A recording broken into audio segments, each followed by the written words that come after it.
नमस्कार ओडिशा चैनल रे नुआ थिले आपणक भल पाइबा सदृश वीडियो को गोटे लाइक कर दियंतु एवं आपण केउ स्थान रो वीडियोटी को देखुचंती कमेंट सेक्शन रे जणाइबा को भूलिबे नाही। प्रथम खबरटी रहिछि टंकाए बढ़िबो मध्याह्न भोजन सहायता प्रति मिल पिछा दाम को 1 टंका वृद्धि करा जिवो एनै सूचना दैछंती विद्यालय और गणशिक्षा मंत्री नित्यानंद गंड। मिलिथिबा सूचना मुताबक दरदाम वृद्धि को देखि मिड डे मिल पिछा दाम 1 टंका वृद्धि करने को सरकार निष्पत्ति नहीं आ खूब शीघ्र एने सरकार व्यवस्था करेंगे बोली मंत्री सूचना देइछंती। सूचना योग्य जे दीर्घ दिन धरी मिड डे मिल सहायता राशि वृद्धि करने को दाबी होई आसुथिला। मिड डे मिल रे कम पैसा मिलुथिबारु एहाकु नै अनेक समय रे असंतोष देखिबा को मिलुथिला। हेले शेष रे एही सहायता राशिर परिमाण वृद्धि करने को जाउछंती राज्य सरकार। परवर्ती खबर रही प्रत्येक घरे पहुंचीब बिजुली कहिसेंती शक्ति मंत्री। सेप्टेम्बर मास शेष सुधा राज्यर प्रत्येक लोकंक घरे पहुंचीब विद्युत। विधानसभा रे एभली घोषणा कले शक्ति मंत्री कनक वर्धन सिंह देव।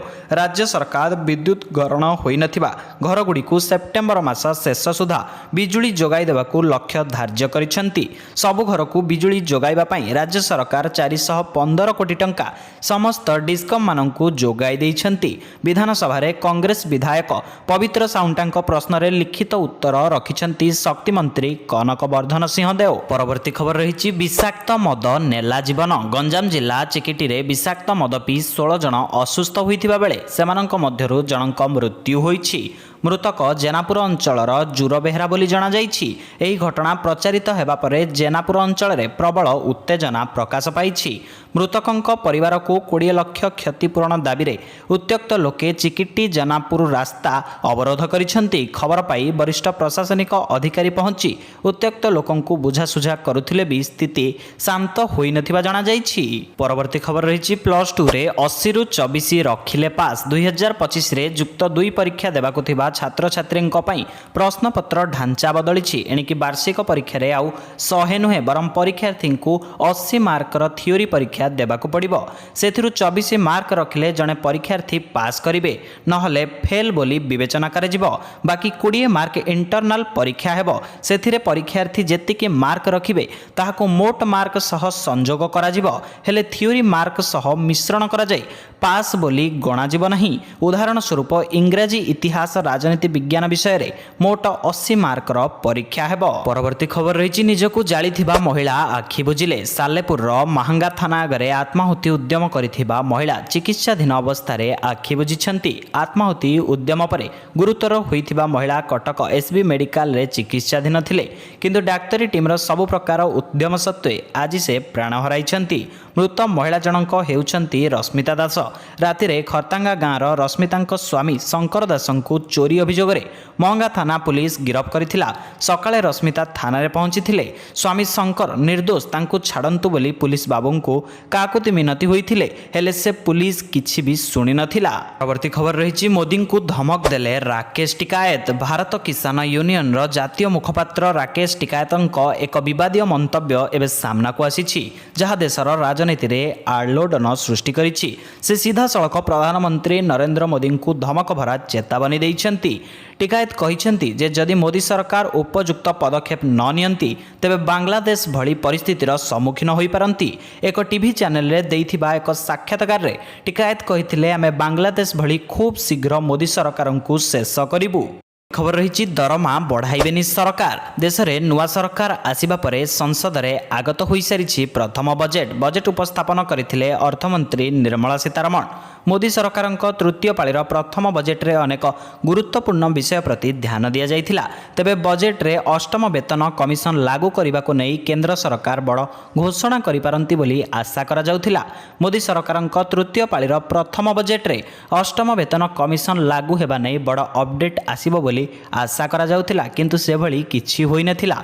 अष्टम वेतन कमिशन लागू हेबा नै बजेट रे कोनोसी सूचना देई नथिले अर्थमंत्री निर्मला सीतारमण जहा फल रे लक्ष लक्ष कर्मचारी निराश होइथिले। परवर्ती खबर रही व्यवसायीक जिद आगरे मुंड नुआइले दीदी। मासे हेला आलू को नहीं लगी रहिथिबा अचलावस्था रे लागि पारे ब्रेक दूर हेबो आलू संकट। व्यवसायीक जिद आगरे मथा नइले दीदी। आजिठु अन्य राज्य को आलू पठाइबा को अनुमति दैछंती मुख्यमंत्री ममता बनर्जी। ପଶ୍ଚିମବଙ୍ଗ ପ୍ରଗତିଶୀଳ ଆଳୁ ବ୍ୟବସାୟୀ ସଂଘ ଦେଇଥିବା ଧର୍ମଘଟ ଡାକରା ଯୋଗୁଁ ସେଠାରେ ଆଳୁ ଦର ଉଚ୍ଚ ହୋଇଛି। ଏଥିପାଇଁ ମମତା ବାନାର୍ଜୀ ବାଧ୍ୟ ହୋଇ ବ୍ୟବସାୟୀଙ୍କ ଦାବିକୁ ସ୍ୱୀକାର କରିଛନ୍ତି। ଓଡ଼ିଶା ସମେତ ଅନ୍ୟ ରାଜ୍ୟକୁ ଆଳୁ ପଠାଇବାକୁ ପଶ୍ଚିମବଙ୍ଗ ସରକାର ଅନୁମତି ଦେଇଛନ୍ତି। ପରବର୍ତ୍ତୀ ଖବର ରହିଛି 6 ନୂଆ ରାଜପଥ ପ୍ରକଳ୍ପ ପାଇଁ 8,923 କୋଟି। କେନ୍ଦ୍ର ସଡ଼କ ପରିବହନ ଓ ରାଜମାର୍ଗ ମନ୍ତ୍ରାଳୟ ଓଡ଼ିଶାରେ 2024-25 ଆର୍ଥିକ ବର୍ଷ ପାଇଁ ନୂତନ ଜାତୀୟ ରାଜପଥ ପ୍ରକଳ୍ପ ନିର୍ମାଣ ପାଇଁ 8,923 କୋଟି ଟଙ୍କାର ଖର୍ଚ୍ଚ ଯୋଜନା ପ୍ରସ୍ତୁତ କରିଛନ୍ତି। ଯୋଜନାରେ ଗୋଟିଏ ନୂଆ ସେତୁ ଓ 5ଟି ସଡ଼କ ନିର୍ମାଣ ହେବ। ସୂଚନା ଅନୁସାରେ ଜାତୀୟ ରାଜପଥ 49ର କନକତୋରା ଝାରସୁଗୁଡ଼ା ସେକ୍ସନରେ ଇବ୍ ନଦୀ ଉପରେ 6 ଲେନ୍ ବିଶିଷ୍ଟ ନୂତନ ସେତୁ ପାଇଁ 100 କୋଟି ଖର୍ଚ୍ଚ କରାଯିବ।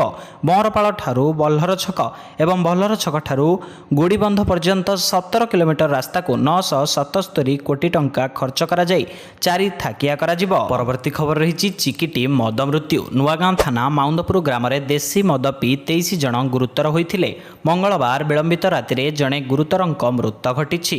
ତେବେ ଏହି ଘଟଣାରେ ବିଜେଡିକୁ ଟାଣିଲେ ସ୍ଥାନୀୟ ଭାଜପା ବିଧାୟକ। ଚିକିଟି ବିଧାୟକ ମନୋରଞ୍ଜନ ଦାନ ସାମନ୍ତରାୟ ଏହି ଘଟଣାରେ ପ୍ରତିକ୍ରିୟା ରଖିଛନ୍ତି। ସେ କହିଛନ୍ତି ବର୍ଷ ବର୍ଷ ଧରି ବିଜେଡି ଲିଙ୍କରେ ଏହି ମଦ କାରବାର ଚାଲିଥିଲା। ମଦ ପିଇ ଅସୁସ୍ଥ ହୋଇଥିବା ବ୍ୟକ୍ତି ଏକଥା କହିଥିବା ସେ କହିଛନ୍ତି। ପରବର୍ତ୍ତୀ ଖବର ରହିଛି ଆର୍ଜିକର ଏକ୍ସ ପ୍ରିନ୍ସିପାଲଙ୍କ ଜଘନ୍ୟ କାଣ୍ଡ। ଆର୍ଜିକର ମେଡିକାଲ କଲେଜରେ ଡାକ୍ତରୀ ଛାତ୍ରୀଙ୍କୁ ଦୁଷ୍କର୍ମ ଓ ହତ୍ୟା ଘଟଣାକୁ ନେଇ ସାରା ଦେଶରେ ନିଆଁ ଜଳୁଛି। ଏହାକୁ ବିରୋଧରେ ଡାକ୍ତରଙ୍କ ଆନ୍ଦୋଳନ ଜାରି ରହିଛି। ଏହାରି ଭିତରେ ଆର୍ଜିକର ହସ୍ପିଟାଲର ପୂର୍ବତନ ପ୍ରିନ୍ସିପାଲ ସନ୍ଦୀପ ଘୋଷଙ୍କ ଜଘନ୍ୟ କାଣ୍ଡର ଖୁଲାସା ହୋଇଛି। ତାଙ୍କ ନାଁରେ ଆସିଛି ସାଂଘାତିକ ଅଭିଯୋଗ। ହସ୍ପିଟାଲର ଅଚିହ୍ନା ଶବଗୁଡ଼ିକୁ ସେ କୁଆଡ଼େ ବିକ୍ରି କରିଦେଉଥିବା ନେଇ ଅଭିଯୋଗ ହୋଇଛି। ଏକ ସାକ୍ଷାତକାରରେ ଆର୍ଜିକର ମେଡିକାଲ କଲେଜର ପୂର୍ବତନ ଡେପୁଟି ସୁପରିଟେଣ୍ଡେଣ୍ଟ ଅଖତର ଅଲି ଏଭଳି କିଛି ଦାବି କରିଛନ୍ତି। ସେ ଅଭିଯୋଗ କରିଛନ୍ତି ଯେ ପୂର୍ବତନ ପ୍ରିନ୍ସିପାଲ ସନ୍ଦୀପ ଘୋଷ ଅଚିହ୍ନା ମୃତଦେହକୁ ବିକ୍ରି କରିବା ରାକେଟରେ ସାମିଲ ଥିଲେ। କେବଳ ସେତିକି ନୁହେଁ, ସେ ଅନେକ ବେଆଇନ କାର୍ଯ୍ୟରେ ମଧ୍ୟ ଲିପ୍ତ ଅଛନ୍ତି। ପରବର୍ତ୍ତୀ ଖବର ରହିଛି ବନ୍ଧୁକ ମୁନରେ ଲୁଟି ନେଲେ 4 ଲକ୍ଷ ଟଙ୍କା। ସୁନ୍ଦରଗଡ଼ ଜିଲ୍ଲା ହେମଗିରି ଥାନା ଡୁଡୁକା ବସ୍ତିରେ ସଶସ୍ତ୍ର ଲୁଟ୍ ଅଭିଯୋଗ। ଜନସେବା କେନ୍ଦ୍ରରୁ ଲୁଟି ନେଲେ ଟଙ୍କା। 3 ଜଣ ମୁଖା ପିନ୍ଧା ଦୁର୍ବୃତ୍ତ ଆସି ବନ୍ଧୁକ ମୁନରେ ଲୁଟିଲେ 4 ଲକ୍ଷ ଟଙ୍କା।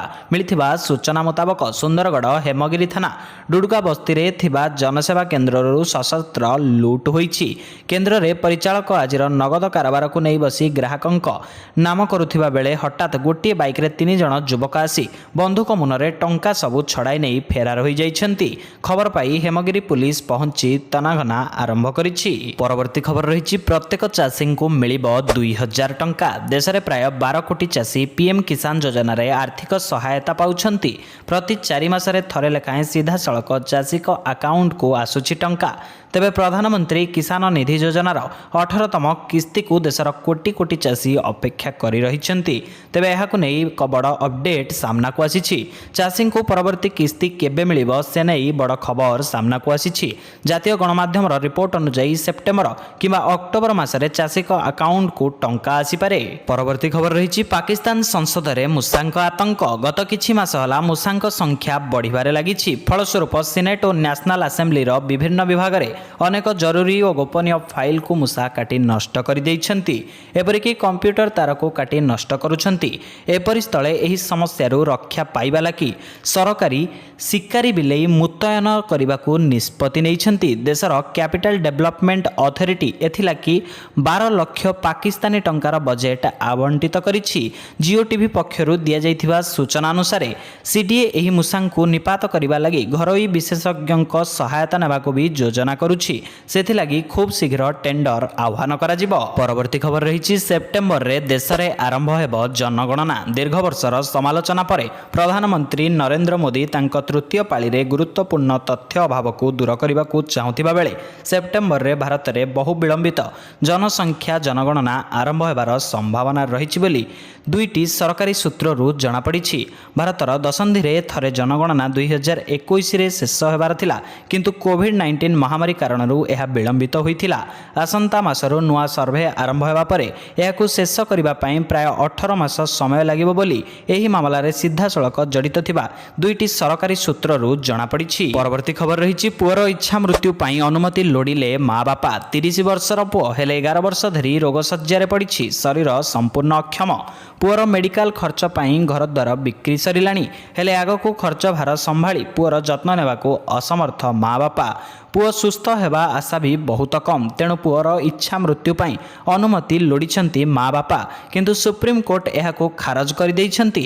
ଘଟଣାଟି ମହାରାଷ୍ଟ୍ର ଅନ୍ତର୍ଗତ ମୋହାଲିର 62 ବର୍ଷୀୟ ଅଶୋକ ରାଣା ଏବଂ 55 ବର୍ଷୀୟା ନିର୍ମଳା ଦେବୀଙ୍କ ଏକମାତ୍ର ପୁଅ 11 ବର୍ଷ ତଳେ ମୋହାଲିରେ ରସି ସିଭିଲ ଇଞ୍ଜିନିୟରିଂ ପଢ଼ୁଥିଲେ। 4 ମହଲା କୋଠାରୁ ପଡ଼ି ଗୁରୁତର ଆହତ ହୋଇଥିଲେ।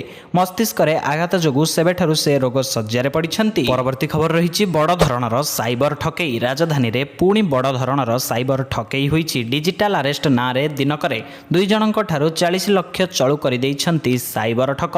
ସୁପ୍ରିମକୋର୍ଟଙ୍କ ନକଲି ଆରେଷ୍ଟ ୱାରେଣ୍ଟ ଆଦେଶ ଦେଖାଇ ଜଣଙ୍କଠୁ 25 ଲକ୍ଷ ଠକି ନେଇଥିବା ବେଳେ ଅନ୍ୟ ଜଣଙ୍କୁ ମୁମ୍ବାଇ କ୍ରାଇମବ୍ରାଞ୍ଚ ଅଧିକାରୀ ପରିଚୟ ଦେଇ 15 ଲକ୍ଷ ଟଙ୍କା ଠକି ନେଇଥିବା ଅଭିଯୋଗ ହୋଇଛି।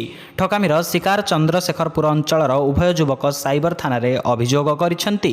ସୂଚନା ଅନୁଯାୟୀ ଜଣେ ଯୁବକଙ୍କୁ 9954945144 ନମ୍ବରରୁ ମୁମ୍ବାଇ କ୍ରାଇମବ୍ରାଞ୍ଚ ଅଧିକାରୀ ନାମରେ ଫୋନ୍ ଆସିଥିଲା, ଯେଉଁଥିରେ ତାଙ୍କ ନାଁରେ ଥିବା ପାର୍ସଲରେ ଡ୍ରଗ୍ସ ଥିବା କୁହାଯାଇଥିଲା। ପରେ ତାଙ୍କ ସହ ପାଖାପାଖି 1 ଘଣ୍ଟା ଭିଡ଼ିଓ କଲ୍ କରି 15 ଲକ୍ଷ ଟଙ୍କା ସଫା କରିଥିଲେ ସାଇବର ଠକ। ପରବର୍ତ୍ତୀ ଖବର ରହିଛି, ଔଷଧ କମ୍ପାନୀରେ ଭୟଙ୍କର ବିସ୍ଫୋରଣ। ଆନ୍ଧ୍ରପ୍ରଦେଶର ଏକ ଔଷଧ କମ୍ପାନୀରେ ଭୟଙ୍କର ବିସ୍ଫୋରଣ ଘଟିଛି, ଫଳରେ 4 ଜଣଙ୍କ ଘଟଣାସ୍ଥଳରେ ମୃତ୍ୟୁ ହୋଇଥିବା ବେଳେ 20 ଜଣ ଏବେ ବି ଜୀବନ ସହ ସଂଗ୍ରାମ କରୁଛନ୍ତି। ଅପରାହ୍ନରେ ଲଞ୍ଚ ସମୟରେ ଏହି ବିସ୍ଫୋରଣ ଘଟିଛି।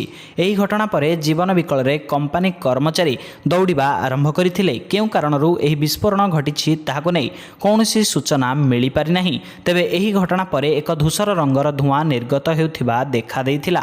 ଏଥିରୁ ବର୍ତ୍ତିବାକୁ କର୍ମଚାରୀମାନେ ନାକ ବନ୍ଦ କରି ବାହାରକୁ ବାହାରୁଥିବା ଦେଖାଯାଇଥିଲା।